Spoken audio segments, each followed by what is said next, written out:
이강인 선수 이적설이 정말 갑자기 막 나고 있는데 모레토 기자가 이야기를 했습니다. 모레토 기자가 이강인 선수가 떠날 가능성이 90%가 있다. 프리미어리그 혹은 네덜란드로 떠날 가능성이 높아 보인다. 라는 이야기를 지금 하고 있어요. 그리고 방금 올라온 이제 소식을 보면 이강인에게 관심 있는 팀 중 하나가 아스톤 빌라다.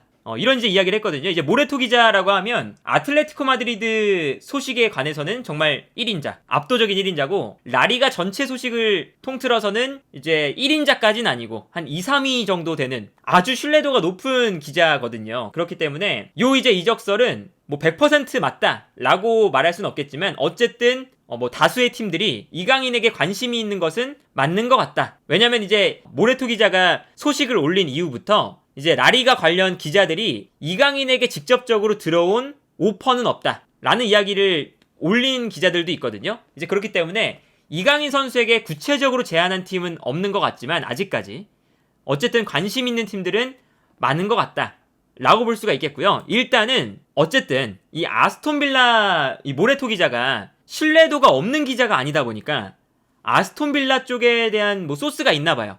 그래서 모레토 기자가 이야기한 아스톤 빌라와 이강인이 과연 스타일상 맞을까? 이걸 좀 생각을 해보면요. 뭐 한마디로 말씀드리면 일단 스타일상은 아주 적합한 팀이다. 여기 볼 수 있습니다. 스타일상만 생각해보면 이 에메리 감독이 이끄는 아스톤 빌라와 이강인의 플레이 스타일이 아주 잘 맞아 떨어져 보여요. 왜냐면 어떤 게 있냐면요. 그 에메리 감독의 전술적인 스타일을 보면 지금 아스톤 빌라도 마찬가지고 그리고 비아레알 때부터 어떤 전술을 쓰느냐 4-4-2 전형을 쓰는데 이 4-4-2 전형을 쓸 때 왼쪽과 오른쪽 측면 미드필더에 중앙 미드필더를 배치합니다.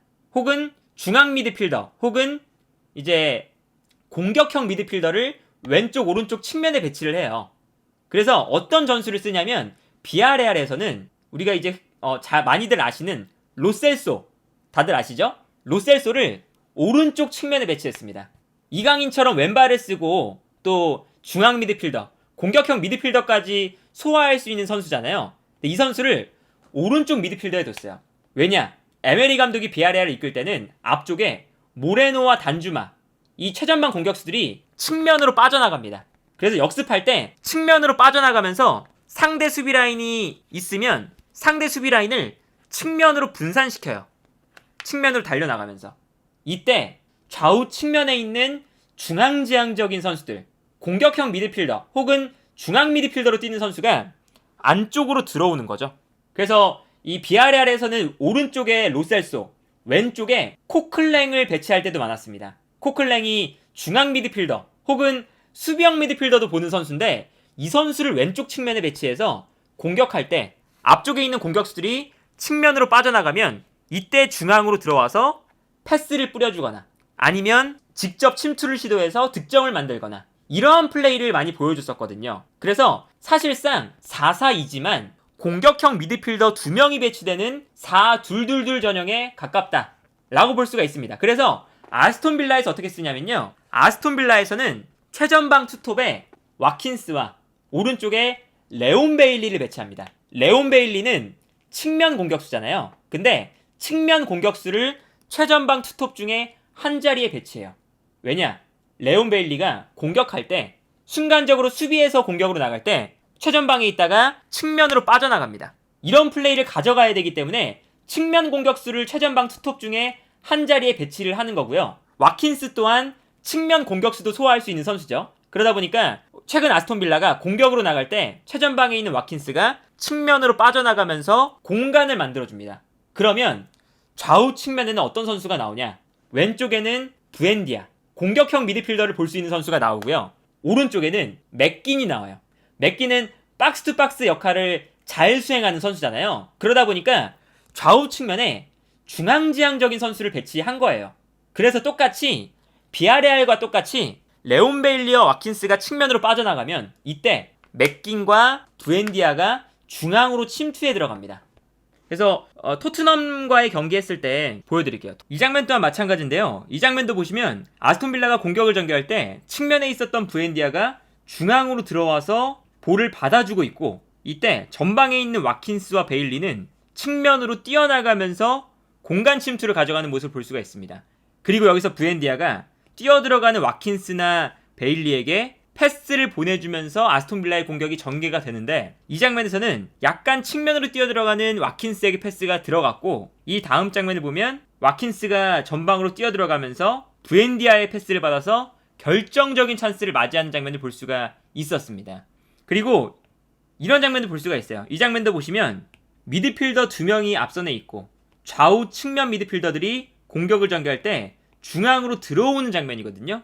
그리고 이 장면에서는 중앙으로 들어오고 있는 부엔디아에게 패스를 보내주게 되는데, 이때 부엔디아가 중앙으로 들어오면서 패스를 받아주고, 패스를 받은 이후에 전방으로 뛰어들어가는 공격수들에게 패스를 뿌려주는 모습을 볼 수가 있었습니다.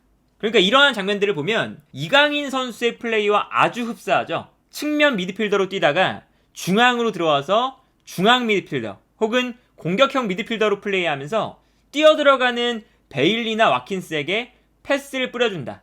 이러한 플레이가 나오니까 생각을 해보면 이강인 선수가 만약에 아스톤빌라로 간다면 너무 이 에메리 감독의 축구와 적합한 스타일을 가진 선수인 거예요.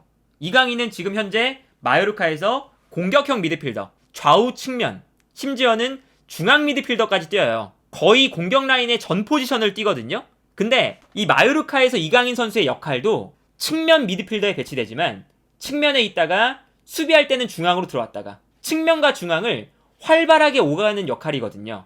그래서 이 아기레 감독도 좌우 측면에 그 비아레알과 마찬가지로 중앙지향적인 공격형 미드필더 내지는 중앙 미드필더를 측면에 배치를 해요. 왼쪽에는 이강인, 오른쪽에는 다니 로드리게스. 그러다 보니까 이강인 선수가 만약에 아스톤빌라로 간다, 아마 왼쪽보다는 오른쪽에 뛸 겁니다. 마요르카에서는 왼쪽에 뛰었지만 아스톤빌라에서는 오른쪽에 뛸 가능성이 높은데, 왜냐면 이렇게 최전방 공격수들이 측면으로 빠져나가면서 중앙에 공간을 만들었을 때 이강인이 중앙으로 들어와서 볼을 잡은 이후에 뛰어들어가는 선수들에게 패스를 넣어준다. 이 그림이 그려지는 거죠.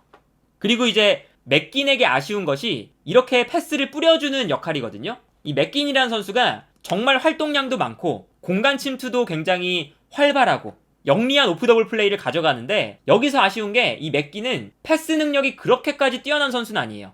그러다 보니까 중앙으로 들어왔을 때 부엔디아 같은 경우는 패스를 뿌려주는데 맥긴 쪽에서는 패스가 좀 안 나와요.